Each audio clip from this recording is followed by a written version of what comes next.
পবিত্র এবং উত্তম রিজিক আমি তোমাদেরকে দান করেছি, এটা আমার অনুগ্রহ।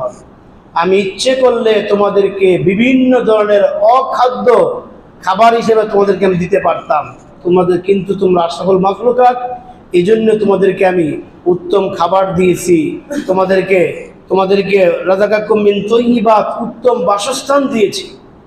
আমরা যেই জায়গায় ঘুমাই, যেই জায়গায় আমরা চলাফেরা করি, এরকম জায়গায় কিন্তু কোনো পশু পাখি ঘুমাইতে পারে না। আপনার বাড়ির বাসাটা, আপনার বেডরুমটা, আপনার বাড়ির যে গুণগত মান, পৃথিবীর কোনো পশুর বাড়ি এরকম গুণগত মানের নাই, আছে নাকি? আমাদের যে গৃহপালিত পশুগুলি আছে, গরু, ছাগল, ভেড়া, তার বাসস্থানের কথা আপনি চিন্তা করেন, আর একবারে আমাদের বাসস্থানের কথা চিন্তা করেন। আল্লাহ তাআলা কত পার্থক্য আল্লাহ দিলেন। আল্লাহ বলতেছেন তোমাদেরকে আমি উত্তম পোশাক ব্যবস্থা আমি